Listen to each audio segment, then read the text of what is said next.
گوێگران و بیسەرانی ڕادیۆ دەنگیگەل لە هەر شوێنە گوێبیستیە من سڵاوتان لێبێ. من محەممەد بابانم، ئامادەکار و پێشکەشکاری بەنامەی پرسیەم جارشمان تایبەتە بە دۆخی هاوڵاتیانی باشووری کوردستان و لێکەوتەی ئەو قەیرانانەی کە لە باشووری کوردستان هەیە لەو چوارچێوێژدا باز لە کۆچی گەنجان دەکەین. بۆ قسەکردن لەسەرم پرسەش میوانداری ڕۆژنامەنووس هاوڕێکارمانمان کردووە. هاوڕێکارمان خێر بێت. سپاس بۆیەوە، سپاس بۆ ڕادیۆ کەشتە. زۆر سپاس. سەرەتا گەر بپرسم بەڕێستان دۆخی باشووری کوردستان چۆن هەوڵدەسەنگێنن و هاوڵاتیان ئێستا لە چ دۆخێکدا؟ بەڵێ ئەگەر ئێمە میدیاکان بکەین بە پێوەرەوەی کە بینین میدیاکانی دەسەڵات و بەکرێگیراوەکانی دەسەڵات یاخود بڵێم کەسانی کە لە چواردەوری دەسەڵات و خودی دەسەڵات خۆشیان وانیشانێدەن کە باشووری کوردستان شامی شەریفەوە بێکێشەیە و هیچ گرفتێکی تێدا نیە. بەڵام بەداخەوەی کە هەبێت لە عەرزی واقعداوەی کە هەبێت لە ناوژیانی کۆمەلگا دەبینین وەزعی باشووری کوردستان لە سەرجەم سێکتەرەکانەوە سێکتەری پەروەردە ئەو دوو مانگونی زیاترە دەبینین کە هیچ داوامێکی تیانە سێمە نزیک لە سێ مانگ دەبێتوانە هیچ داوامێک نەکراوە بۆ شازە لە پارێزگای هەولێر و دووهۆک و چواردەورە هەیە. بەڵام ئەوانیش دەزانین کە چۆن دەوامێک دەکرێەوە مامەسا لە ژێر چ هەڕەشەیەکدایە بۆ شازە سێکتەری تەندروستی دەبینین بە هەمان شێواز، ینی وەکو ئینسان دۆستیەک وەکو مرۆڤ دۆستیەک پزیشکان خوان و کارمەندانی تەندروستی بایکۆتەکان شکاندووە لەبەرەوەی لە ماوەی تەنها 3 ڕۆژی بایکۆتدا بەس لە قەزایەکی وەکو 3 ساتە 5 کەس گیانی لەدەستە لەبەری کارتی تەندروستی هیچ خزمەتگوزار هەموو خزمەتگوزارەکانە ڕاگرتبوو. ئەمە بۆ تەواوی چکە لەبەری کارتی ڕێگە و بانوێرانە ڕۆژانە ڕوودا و ڕووداوی دڵتەزێن ڕووەدات لەو چوارچەوەدا دەبینین کە تەواوی سێکتەرەکانی هەر لە پەروەردە لە تەندروستی لە کۆمەڵایەتی لە بابەتەکانی دیکەی کۆمەلگا لە چ قەیرانێکدایە بە تایبەت ئێساکە کە لە وەرزی زستانداین دەبینین نرخی بەرمیلێک نەوت زیاتر لەسەر و 16,000 دینارەوەی حکوومەتی عێراقی نەوتەنێرێت بە 32,000 دینار بەڵام ئەمانەی دەن بە 103,000 دینار. دیمەنەکانمان بینی لە چەند ڕۆژی ڕابردوودا تەنکەر بەناو شەقامەکانی سلێمانی ئاگەرە بەناو کۆڵانەکانە بەڵام هیچ کەس ئامادە نیە چکە کەسێک نییە پارەی نەوتی پێبێ. فەرمانبەر 3 مانگ زیاترەوە بۆ 4 مانگ دەچێت هیچ موچێکی وەرنەگرتووە. ئەم ساڵ تەنها 8 موچە تا ئێستا دابەشکراوە خەریکە کۆتایی بە ساڵی 2023 دێ لە کۆی 12 مانگ تەنها 8 موچە درراوە ئەتا توانین بڵێن 4 موچەی فەرمانبەران نەدراوە کە لە پێشووترا بەشێک لە لێبڕینەوەوانە هەبووە. بۆیە بەگشتی دۆخی هەرێمی کوردستان لە دۆخێکی قەیراناوی زۆر خراپدایە. بەداخەوە ئەوەی کە کارە سات بارتر ئەوەیەکە دەسەڵاتی هەرێمی کوردستان و حکوومەتی کاربەڕێکەرە خودی خۆشی بەسەر چوو لەلایەن دادگای فێدراڵیەوە هەڵوەشێنراوەتەوانێ بێباکە بەس تەماشاکە و بەردەوام و تەبێژێکی سەدام حسین هەبوو سەحاف علوجە شتێکی لەو بابەتە بوو کاتێک ئەمریکا هێرشی کردە سەر عێراقی و عێراق ئارامە هێزەکانمان لە بەرگریایە 20,000 هێز لە ئەمریکامان لە فڵان شوێن تێکشکانەوە بەڵام ئانێکمان زای لە ماوەی ڕۆژێکە شتێک نەما بەناوی دەسەڵاتی باسوان ئەمانیش بە ئامان شازێ نەزەرتی بیەکان هەرێم خۆشە ئارامە کارەبا هەیە و هەیە بەڵێت یارە لە کۆشکەکانی خۆیانە لە ماڵی خۆیانە لە ژیانی خۆیانە ئەم شتانە هەیە بەڵام بۆ میلەت و بۆ گەل شێوازێک. بەڵێ دوجار باز لە دۆخی ژیانی هاوڵاتیان و فەرمانبەران بە تایبەت دەکەین لەو چوارچێوێژدا کاریگەریەکانی ئەم جۆرە قەیرانیان لەسەر گەنجان چییە؟ بەڵام ئەوەی کە لە ئێستا زۆرترین مشتومڕی دروست کردووە لە باشووری کوردستان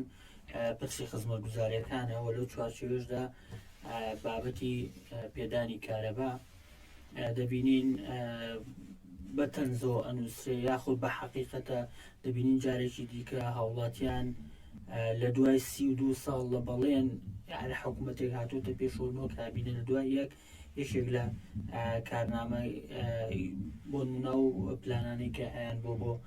فەرمانڕەوایەتی شاکردنی کەرتی خزمەتگوزاری لە چوارچێوێژدا کارەبا دەبین دوای 32 ساڵ جارێکی دیکە هاوڵاتیان هاوشێوەی نەوتەکانی سەدەی ڕابردوو بە پەرەمێز و بە ئاگر و بەدار و بەمانە هاوگەرمەکە. بۆچی تا ئێستا ئەم پرسانە بەم جۆرە بەردەوامی پێدرێ؟ حتمما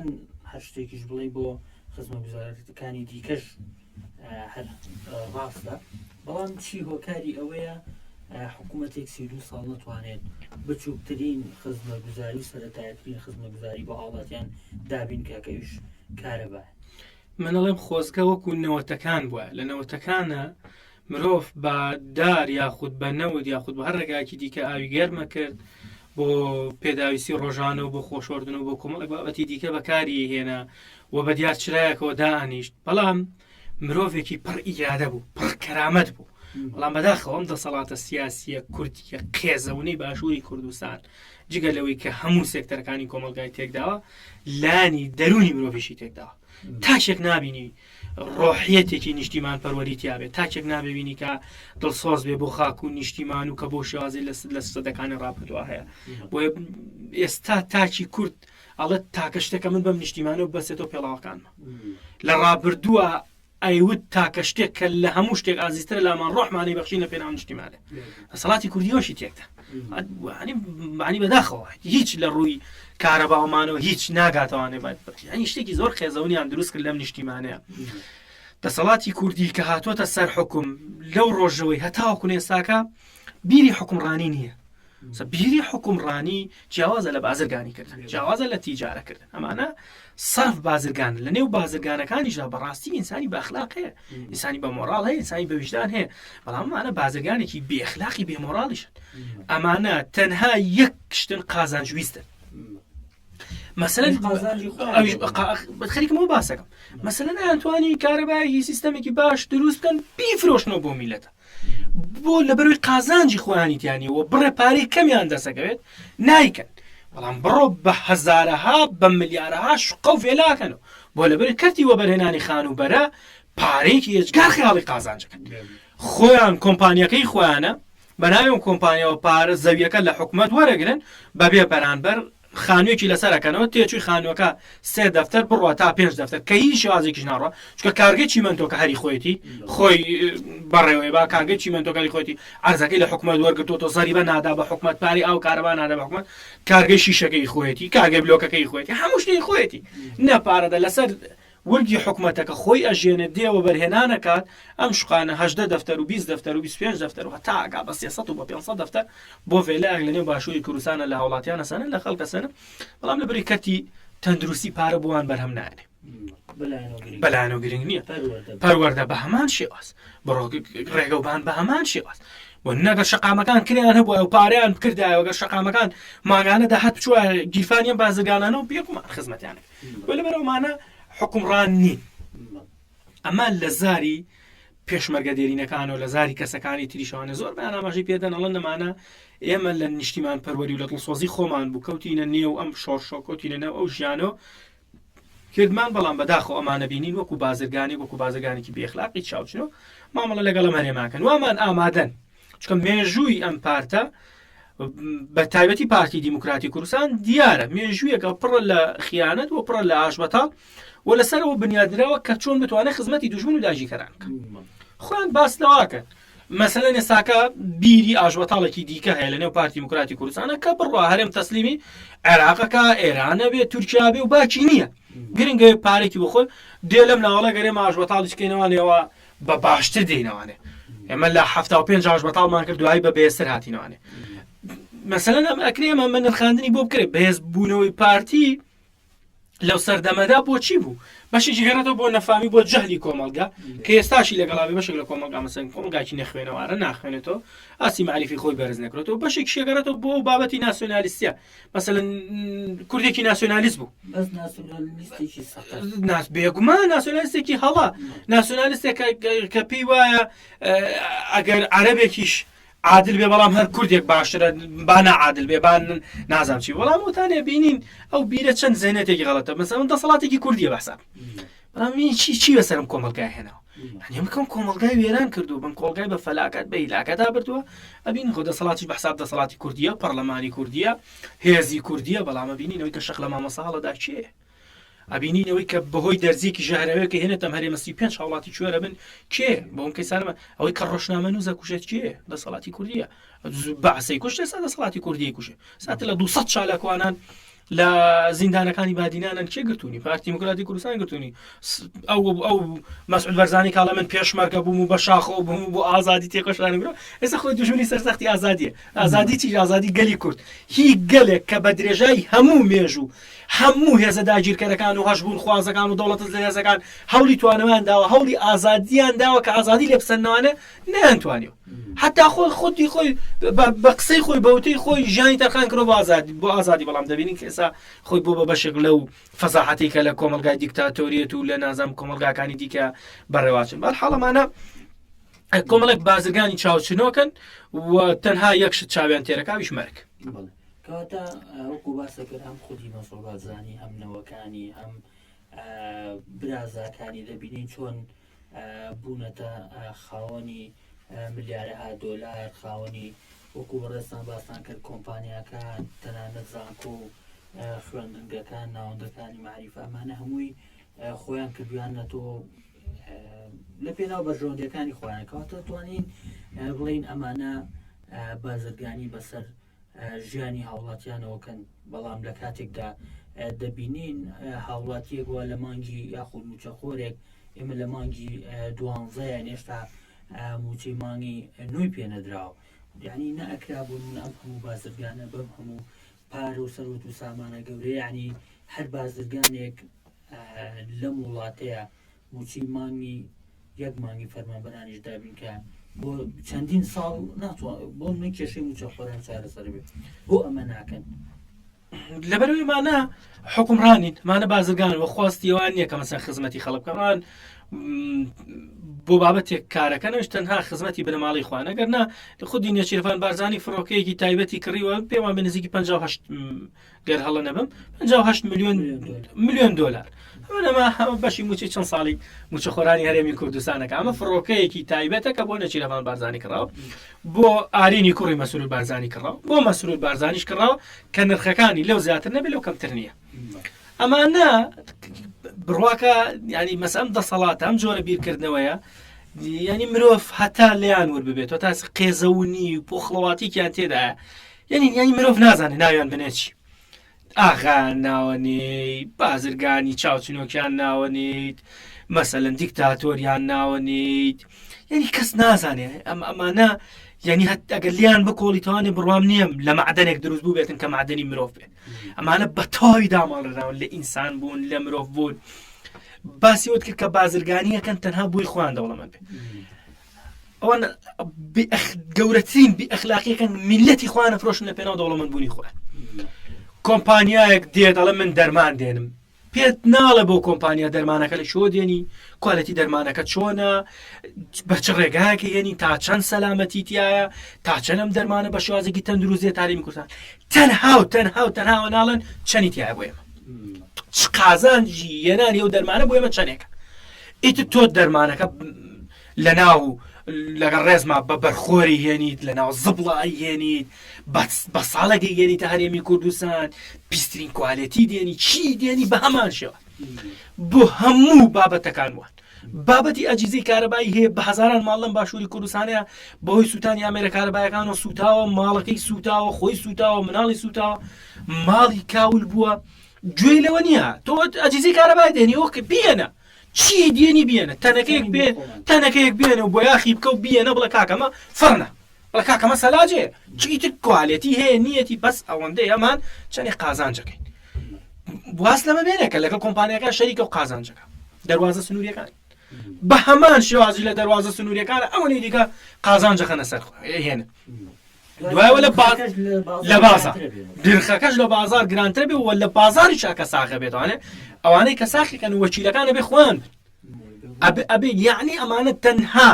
بیر لەواکەنەوانێت کە لە شتێکا چۆن بتوانن 5-6 قازانج پارە بخۆن. ئیتر بابەتی حکومڕانی و بابەتی و شێوان شتێک نییە بەناوی حکومڕە سەرۆکی هەرێم و هیچ شتێکیوە نییە. ئەنی مەسەن تۆ گەڵ بڵێ سەرۆکی هەرێم تۆ زانیت لە تەمەنتا بۆ 2 خول بۆت هەیە، ئەم هەموو پارەی بۆچی کۆکیتۆ، ئەم هەموو سەرۆت و سامانە بۆچی کۆکیتوانێ، ئەم هەموو کۆمپان کاتەمان بڕیاریاندا ئەومان بازرگانێکی هەتاهتاین لە نێوم هەرێمە ئیشەکەن بۆ کەڵەکەبوونی سەر ئەمانە زەهنێتی حکومڕانی و سەرۆکی هەرێم و پاپەمان ڕێگان نەدا سەرۆکی پەرلەمان بچێتە هەولێر کۆبنەوەکە. دەسەڵاتێکە لە دەسەڵاتەکانی حکوومەتی هەرێمی کوردستان زۆر بە ئاسانی لە ڕێی چەکدار و ڕێگریان لێگەن کە ئەمانە خۆیان خۆ دەمێکەوتوانێمە حکومڕانی. یەکەم هەدیەی ئەم دەسەڵاتە کوردیە شەڕی ناوخۆ 23,000 ڕۆڵێم کوردیان بە کوشتە بەبێ هیچ لەسەر هیچ و خۆڕە ئەوە دەوە دیارەکان بوو. دواتریش هاتن لە پەرلەمان و ڕۆایەتیشاندا بە شەڕی پەکەکە و دووبارە عینیشتی شەڕێکی ناوخۆیترانکە کاتەمانە لەسەر پۆخڵەواتی لەسەر قێزەونی دروست بوون. ئەمانە سیاسەتمەدار نین و ئەمانە سیاسی نین و ئەمانە حکومڕان نین و حکومداری بەمانە ناکرێت. بەڵێ پەیوەست بە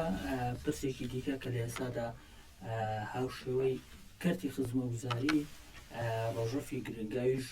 بابەتی دەستپێکردنەوەی خوێندن و پرۆسی خوێندنە. دەبینین زیاتر لە 3 مانگە مامۆسایان و بەشێکی زۆر لە موشەخۆران بایکۆتی فەرمانگەکانیان یاخود خوێندنگەکانیان کردووە. سوپایەک لە خوێندکاران جیلێکی تازە کە وایە ئێستا ئەو جیلە لە نیوەی خوێندنیاندا بوونە فەرامۆشکراون. بێگومان ئەوانیش بنە قوربانی ڕاستە مامۆساش هاوشێوەی خوێندکاران قوربانین، بەڵام ئەوەی کە قوربانی بەم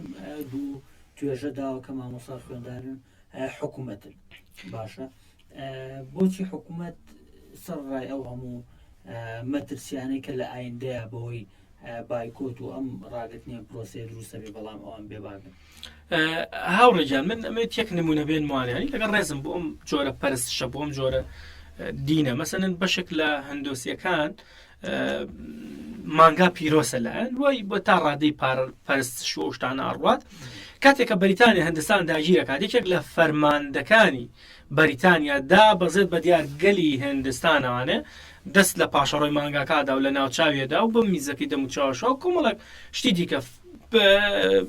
سەربازەکانی پێڵن تۆ بڕات بەم دینە نییە. بۆچی بەم شێوازە مامەڵەت کردوانە؟ ئەڵەمان تا بەم شێوازە شتێکی وان لا پیرۆز بێت تا پێیان وابێ ئەمە ئەتوانێت بیان بەخشێت، ئەمە ئەتوانێت قازانجیان پێ بدات، ئەمە ئەتوانێت کۆمەڵک شتیان بۆ بەرەمبێنێت تامان لە نێوەم جەهلا بن داگیرکردنیان بۆ ئێمە ئاسانترە و ئێمە باشتر ئەتوانین بمێنینەوانێ. دەسەڵاتی دیکتاتۆری ئینسانی فاشل و ستەمکار و زاڵم و چاوچنۆک وەک ئەمانی باشووری کوردستان وزە لە چیۆ وەرەگرن؟ وسە لە جەهلی کۆمەلگا وەرەگرن. تا کۆمەلگاکە جاهل بێت، تا کۆمەلگاکە نەزان بێت، لە تاریکیا بێت، پێشی خۆی نەدینێ و هەنگاوی داهاتووتری خۆی نەبینێت، ئەمان باشتر ئەتوانن بمێنەوەنێ.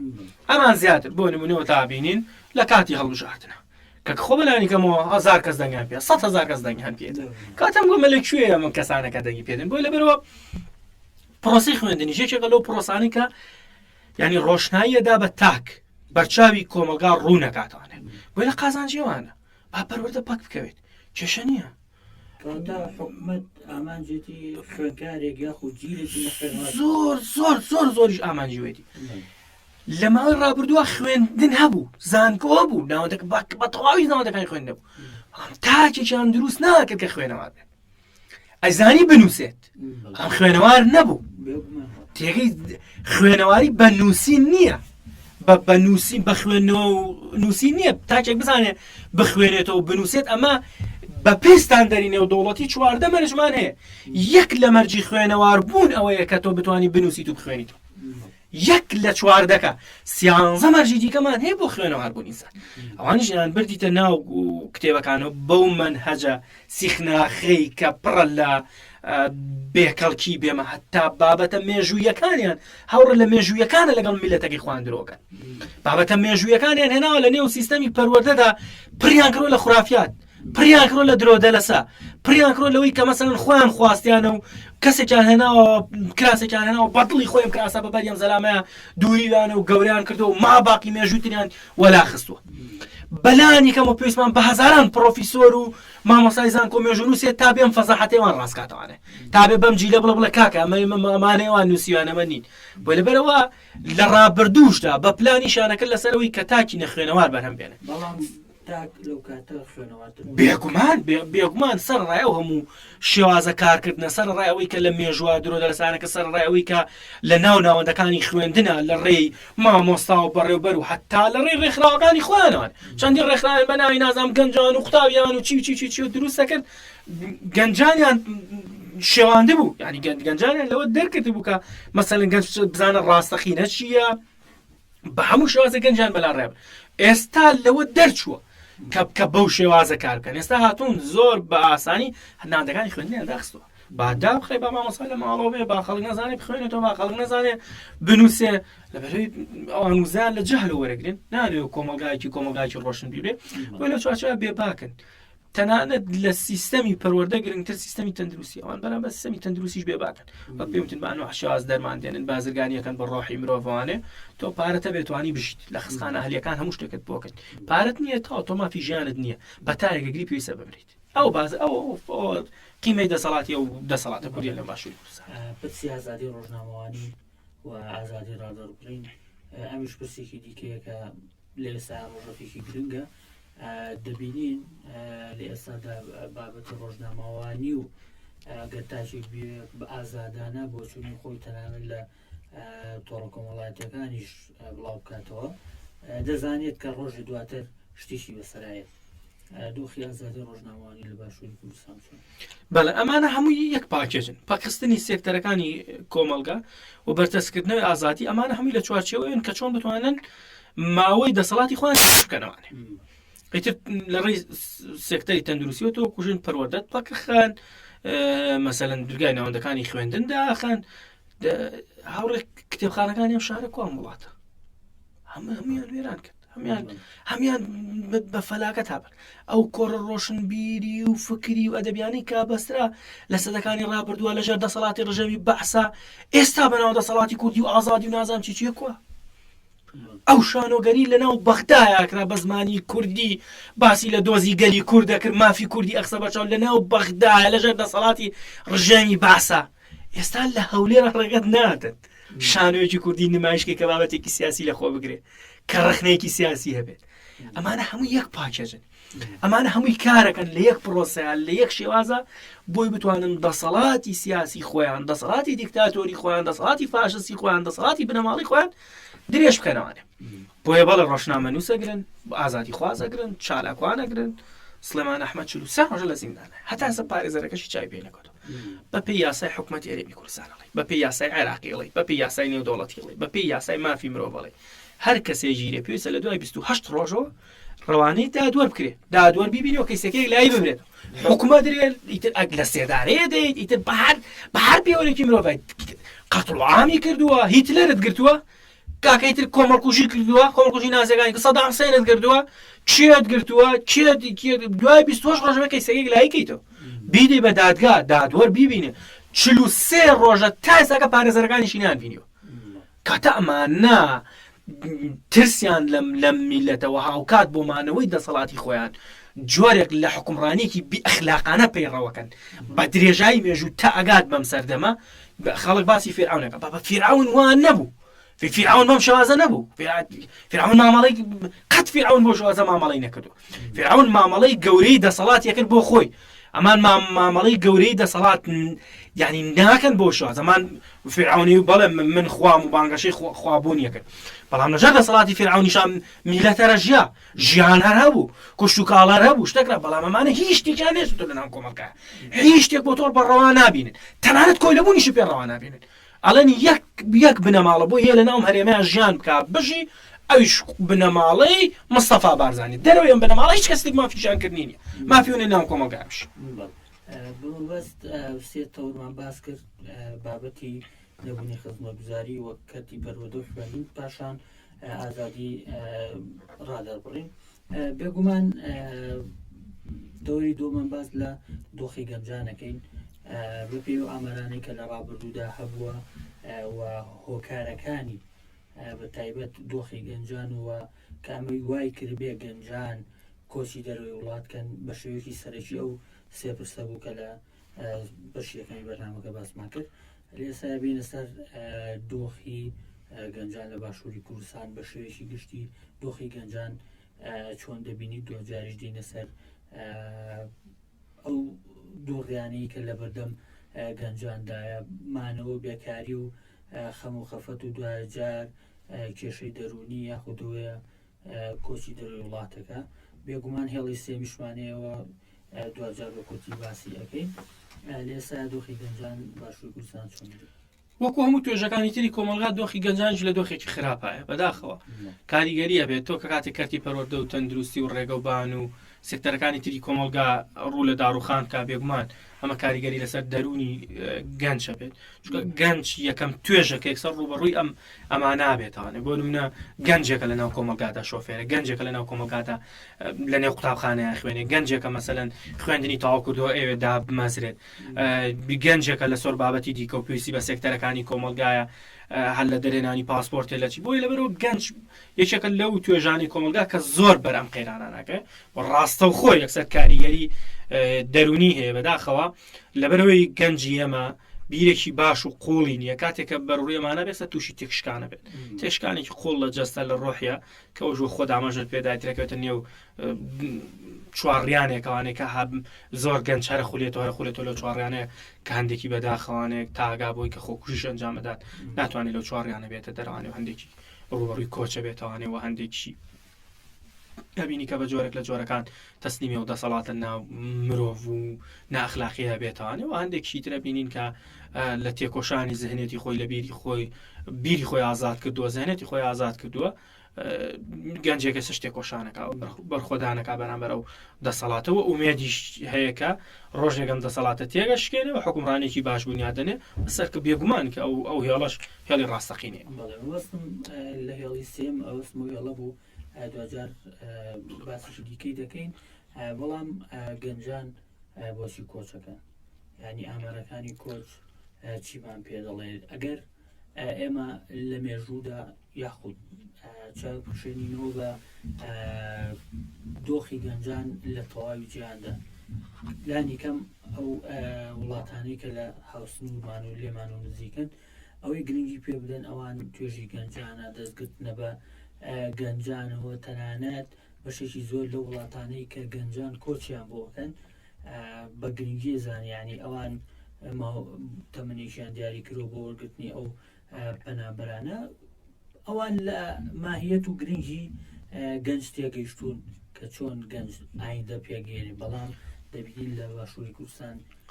شتەکە پێچەوانەیە ببینین لە ماڵ ڕابردوودا چەندین بەڵگە و هەنی تۆمار هەبوو کە بۆنمەپە دەکەهانێکی زۆری گەنجان دەدات کۆچی دەروی وڵات بکەن و ڤیزەی تورکیایان بۆ کردبوون بە چەند دۆلاریشی کەم کە زۆر کاتا کەمتر لە دۆلاریش هاتووە بێگومان جیاوازیشیان کردو لە بینی گەنجەکانە بۆ نمونە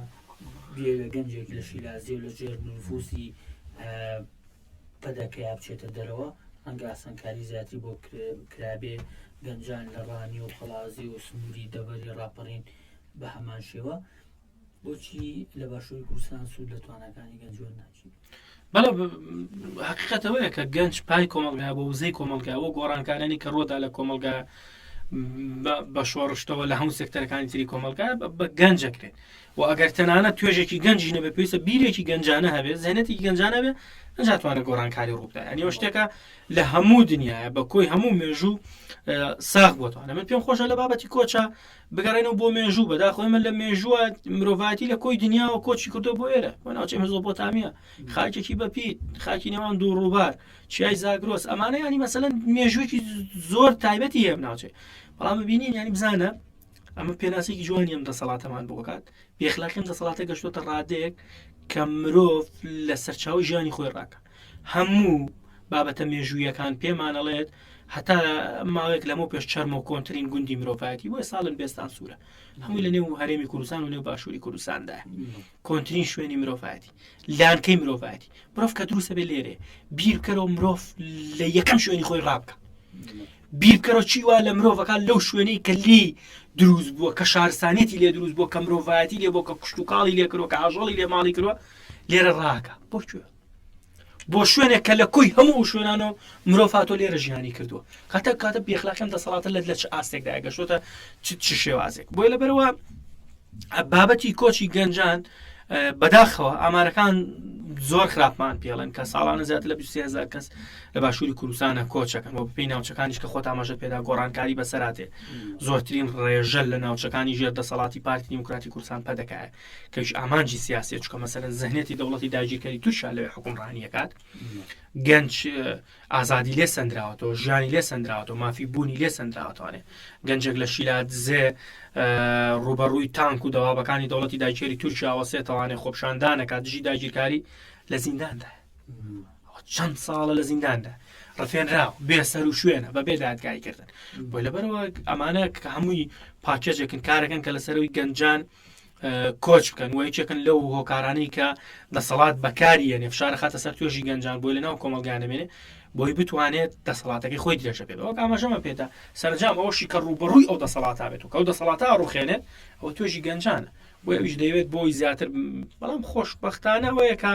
مێژوو پێمانەڵە دەم دەسەڵاتانە تەمەنیانەوە درێژ نییە هەروەک کوردەواری شەڵە سەگی هار تەمەنی 45 هەرمانیش ینی هەن لەوە زیاتر ناتوانن بڕۆن چکە لەبەرەوەی سیستەمی گردون وایە سروشت وایە شتی قبول ناکات کە مەسەلەن نەتوانێت سروشت قبول کات نتوانێت ڕێز لە سروش بگرێت نتوانێت ڕێز لە مرۆڤ بگرێت سەرنجام خۆی لولێدات ئاگرێک دێت و خۆی لولێدات و هەڵێداتە ناو زەبڵدانی مێژووانێ ئەگەر گەلیش ڕوبەرەوە دەسەڵاتە نەوەسێتوانێ هەر کۆی سروشت و گردون وایە کە ئەو جۆرە دەسەڵاتانە قبول ناکات گەنجان لە بینەوەی کە ببنە یاریکەرێکی دەسەڵات و یا لەگەڵەوەشە بچنە دەرەوەی وڵات خزمەت بە وڵاتان بکەن هێڵێکی دیکە پێویستە بدۆزنەوە هێڵێکە بەڕێستان باسان کردمانەوە و تێکۆشان و بەرەو پێشخستنی زەهنیەت بۆ ڕوبەڕووبوونەوەی ئەوەی کە سیستەمیلیەکە کەواتە هەم گەل لە باشووری کوردستان بە هەموو توێژە جیاوازەکان و لە چوارچێژدا توێژی گەنجان چۆن نتوانێت لەسەر ئەو هێڵە بەردەوامی بە ژیانی باو بتوانێت ئاسۆیەک یاخود ئایندەیەک بۆ خۆی گەنجە بێت تێبگات مەسەلەن ئەبێت تێبگالەوەی کاچێت ئەوروپا چیەکات ئەوروپا چی بۆ گەنجێک بەدەستێنێت هەڕۆ گەنجە هەتا وەکوونێژی لە نێو فەراغێکی دەرونی زۆری مەسەلەن بێنیشتیمانیاژی فەراغێکی زۆری دەرونی غەریبەتیاژی ئەوروپا هیچ بۆ گەنج بەرهەم ناهێنێت تاکێ کاچێت ئەوروپا کرێت لە ڕووی مادیەوە بەرەو پێشچوونێ بەرەو خۆی ببینێ بەڵام خۆشیان مادی نییە ژیان دۆچێت لە ساعت 20 مادی بێ هەشتای کامێنێتەوە معنەویە مەسەڵەن تۆ بێنە لە بەرچای خۆت گەنجەکەچێ بۆ ئەوروپا لێ زەواجەکات خێزان پێک دێنێت دوایی کۆمەڵک مناڵەکانی بە هەمان شێواز لە غەریبەتیاژن دوایی مناڵانە چی پێڵێن چی بۆ باوکاڵن چی بۆ دایکاڵن